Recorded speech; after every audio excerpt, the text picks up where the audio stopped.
আল্লাহ রাব্বুল আলামিন আজকে তাআলা কন্ট্রাক্টে শ্রমিক সম্পর্কে কোরআন কারিমের মধ্যে সূরা ইসরা 215 নম্বর আয়াত আল্লাহ তাআলা জানিয়েছেন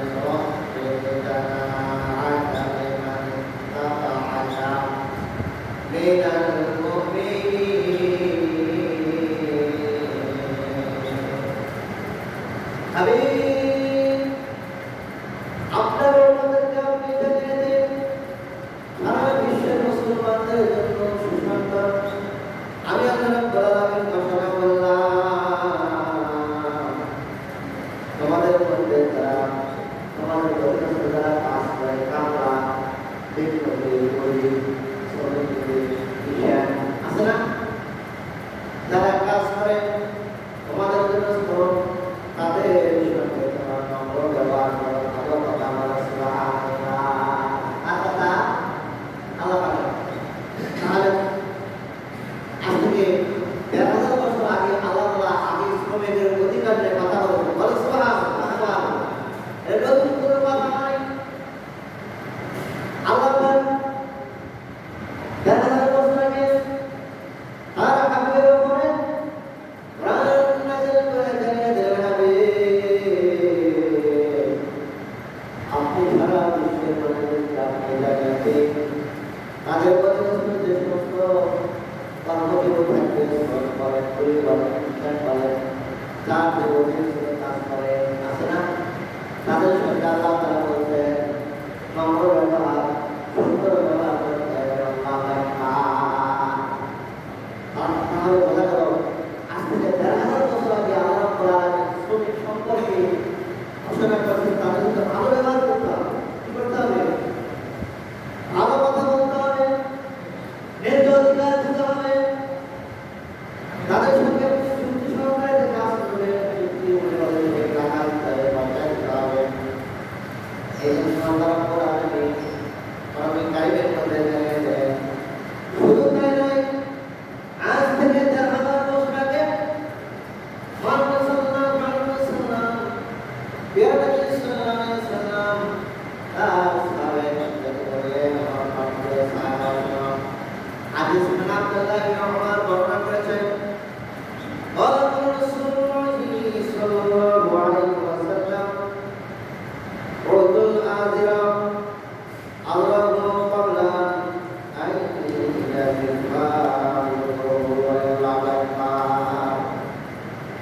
يا نبي صلى الله عليه وسلم যখন তোমাদের উপস্থিত কাজ করবে কাজ করবে যে ব্যক্তি কাজে ছিলেন যারা কাজ কর্ম করবে জানিয়ে দেওয়া প্রান্তীয় সাহাবারা তাদের মানুষের আগে তাদের টাকা পয়সা দিয়ে দেওয়া পৃথিবীর এমন কোনো মানুষ বলতে পারে না শ্রমিকের অধিকার কি আল্লাহ রাসূল সাল্লাল্লাহু আলাইহি ওয়াসাল্লাম তিনি তার সাহাবায়ে ঘোষণা করলেন শ্রমিক যখন কাজ করবে কাজ করার সঙ্গে সঙ্গে তার টাকা পয়সা দিয়ে দেওয়া নবী করিম সাল্লাল্লাহু আলাইহি ওয়াসাল্লামের বাণী এই হাদিস দ্বারা তিনি রাসূল আকরাম সাল্লাল্লাহু আলাইহি ওয়াসাল্লাম বর্ণনা করেছেন কেমন পর্যন্ত এমন কোন কথা আমাকে বলতে পারেন নাই শ্রমিকের অধিকার আদায় করতে হবে আর নবী করিম সাল্লাল্লাহু আলাইহি ওয়াসাল্লাম তিনি ভালো করে বোঝেন জানেন আল্লাহ তাআলা নির্দেশ দিয়েছেন শ্রমিকের সঙ্গে ন্যায্য পাওনা দিতে হবে শ্রমিকের সঙ্গে ভালো কথা বলতে হবে খারাপ কথা বলা যাবে না আর নবী করিম সাল্লাল্লাহু আলাইহি ওয়াসাল্লাম বলেছেন তুমি যদি একটা ব্যক্তির যদি ভালো ব্যবহার করো সাথে কথা বলো সেটা ইসলাম তাকে কবুল হয় আল্লাহ আকবার আল্লাহ শ্রমিক আমাদের অধীনস্থ যারা কাজ করে এদের সঙ্গে আমরা ভালো ব্যবহার করি আজকে অনেক ঘটনা দেখা যায় কাজের মহিলাদের সঙ্গে খারাপ ব্যবহার করে আমি সুন্দর খাবার খাচ্ছি কাজের মহিলাটা সুন্দর খাবার খাওয়া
কাজ করবে ভিডিওর মধ্যে যে ভিডিওর মধ্যে কাজ করবে তার কিছু অপরাধ থাকবে না কেন?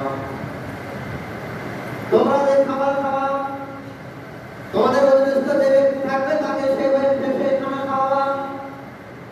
তুমি যে পোশাক করবে, তুমি যদি 500 টাকা গজের কাপড় পরো তাহলে তোমার কাজের মেয়ে যে কাজ করতেছে, যে গোলাপ কাটাচ্ছে, যে লাভ দিয়েছে তার কাপড়টা 500 টাকা গজের কাপড় দিয়ে দেবে। সুবহানাল্লাহ। ইসলাম আমাদেরকে শিখিয়েছে সাদা কালো কোনো ভেদাভেদ থাকবে না। আমার রাসূল আল্লাহ রাব্বুল আলামিন আমাদের জন্য নিয়ম স্বরূপ পাঠিয়ে দিয়েছেন সারা বিশ্বের মুসলমানদের জন্য, সারা বিশ্বের মানুষের জন্য যে আমাদের রাসূল এমন রাসূল তার মুখ থেকে তিনি হাদিস বর্ণনা করলেন তারা কুনতুম আমরা এলাম আমাদের মাতা মাতা করবে না কিতাব আল্লাহ ওয়া সুন্নাত রাসূলের। আমার প্রিয় সাহাবায়ে کرام তোমরা শুনো, আমি তোমাদের নিকট দুটো জিনিস রেখে যাচ্ছি, এই দুটো জিনিস যে রাখতে ধরবে সে কখনোই পথ করতে পারবে না। বলেন সুবহানাল্লাহ। কিতাব আল্লাহ, একটা আল্লাহ তাআলার কিতাব আর দুইটা হচ্ছে আমার সুন্নাত। বলেন সুবহানাল্লাহ। তাই আমরা কোন রাসূল বললেন সাহাবায়ে-কেরামদের মধ্যে যে তুমি তোমাদের অধীনস্থ যে গোলাম থাকবে, যে মহিলা কাজ করবে, যে পুরুষ কাজ করবে, তুমি তা হবে সেই গোলামকে সেই খাবার দেবে।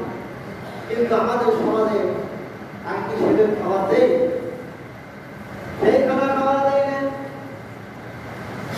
আমি যে পোশাকটা করছি সব সম্পূর্ণ তোমাদের পোশাক, যে পোশাক সমাজের মধ্যে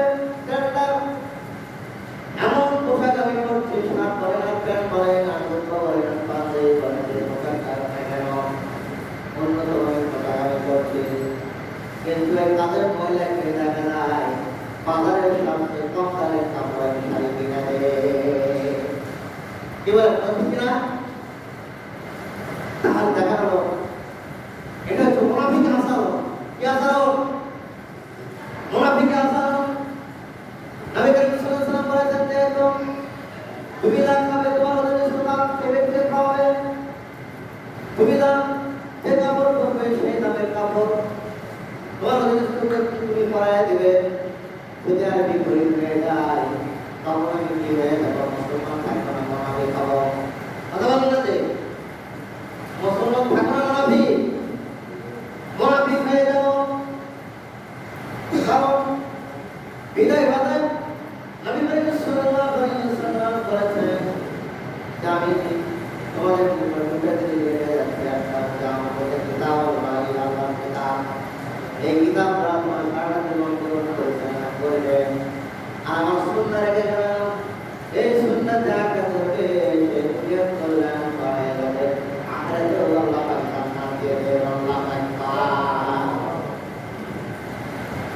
প্রিয় নবী সাল্লাল্লাহু আলাইহি ওয়াসাল্লাম কোন সাহাবায়ে-কেরাম থেকে কষ্ট দেন নাই, কোন কাজের মহিলাকে কষ্ট দেয় নাই। হযরত আনাস রাদিয়াল্লাহু তাআলা দীর্ঘ 10 বছর নবী সাল্লাল্লাহু আলাইহি ওয়াসাল্লামের খেদমত করেছিলেন। তিনি বলেছেন আমার নবী সাল্লাল্লাহু আলাইহি ওয়াসাল্লাম একটা কথা আদা করে দুঃখ দেয় না। আল্লাহু আকবার। আমরা কাজের লোকদের সঙ্গে তোমরা আমি নির্দিষ্ট কথা বলছি তা বলার বাইরে। সাহাবায়ে-কেরাম নবী করিম সাল্লাল্লাহু আলাইহি ওয়াসাল্লামের নিকট এই উন্নত মানের আদর্শ শিখলেন, কিভাবে কথা বলতে হবে, কিভাবে আচরণ করতে হবে। যখন আমিরুল মুমিনিন অন্তর্জাহানের যিনি খলিফা ছিলেন, তিনি কোনো মানুষের নিকট কথা বলেন নাই। একবার ঈদের দিন হযরত ওমর রাদিয়াল্লাহু তাআলা রাষ্ট্রপতি ছিল, তার স্ত্রী বলছে হুজুর আজকে তো এদের আগের দিন কথা, যেটা আসতেছে সময়ের কথা, বলছে হুজুর আপনার দুটা সন্তান রয়েছে, এই সন্তানের তো সুন্দর কাপড় নাই, আপনি তো বন্ধ নাই তাহলে তার ঘরে কার সন্তানের জন্য কোনো কাপড় নাই, বলছেন হুজুর আমার সন্তানের জন্য কাপড়ের ব্যবস্থা করুন।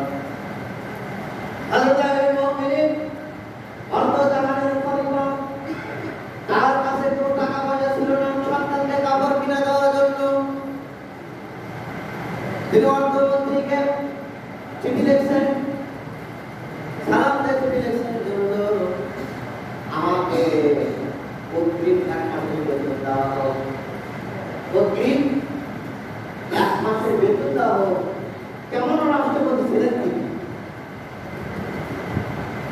তার ঘরে দুই সন্তানকে নতুন কাপড় কেনার কোনো টাকা ছিল না। অর্থমন্ত্রী যখন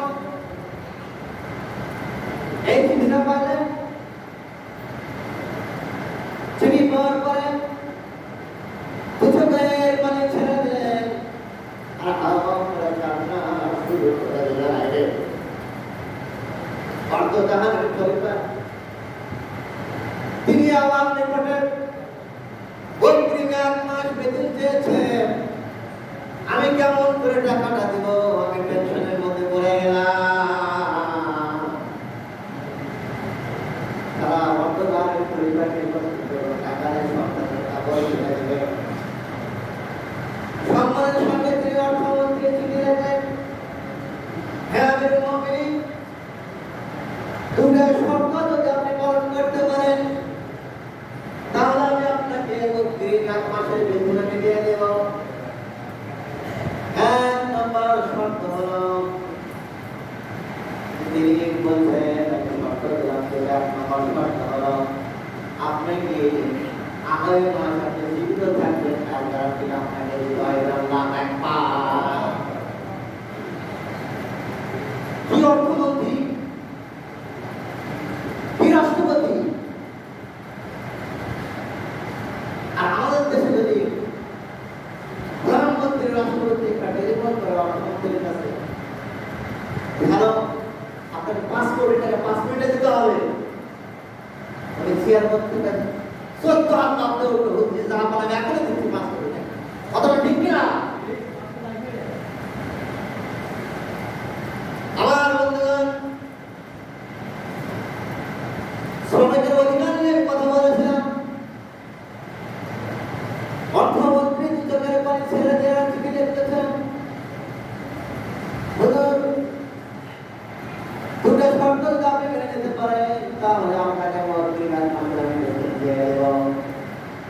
1 নম্বর শর্ত দিলেন আপনি কি আগামী মাসে জীবিত থাকবেন টাকা আপনাকে দিতে হবে। কি বলেন? আচ্ছা বলেন তো আমি কি আগামী দিনে বাঁচবো এত নিশ্চয়তা আছে? আমি এই মুহূর্তে এই যে কথা বলছি পরে কথা বলতে পারবো না, আপনার গ্যারান্টি আছে? তাহলে চিন্তা করুন, এমন একজন রাষ্ট্রপতি ছিল যার ঘরেতে সন্তানকে কাপড় কিনে দেবার টাকা ছিল না। বাইতুল্লাহের অর্থমন্ত্রীকে তিনি চিঠি লিখলেন অগ্রিম বেতন দিতে হবে। অর্থমন্ত্রী বলল জনাবানা আপনাকে দিব শর্ত হলো আপনি কি কিনা দিতে হবে, আপনি আগামী মাসে বেতন কিনা। এই কেমন কাম ছিল তাদের মধ্যে। নবী করিম সাল্লাল্লাহু আলাইহি ওয়াসাল্লাম এমন মানুষ তৈরি করে গেলেন, মদিনায় মুনাওয়ারাতে 10 মাস স্টেট কায়েম করলেন। যে রাষ্ট্রের মধ্যে কোনো জেলখানা ছিল না, ছিল নাকি? এমন লোক তৈরি করলেন, সোনার মানুষ। রাষ্ট্রের মধ্যে যদি কোনো অন্যায় করতো সাহাবায়ে-কেরামদের মধ্যে সঙ্গে সঙ্গে ভিতরে পানি ছেড়ে দেব, ইয়া রাসূলুল্লাহ, ইয়া হাবিবাল্লাহ, অন্যায় রাসূলুল্লাহ আকবার। তাহলে 1886 সালে শ্রমমন্ত্রী বলছে পয়লামে তারা যে ঘোষণা করেছিল, কিন্তু আল্লাহ রাব্বুল আলামিন শ্রমিক সম্পর্কে আজ থেকে 1500 বছর সূরাতুল শুআরা 215 নম্বর আয়াত আল্লাহ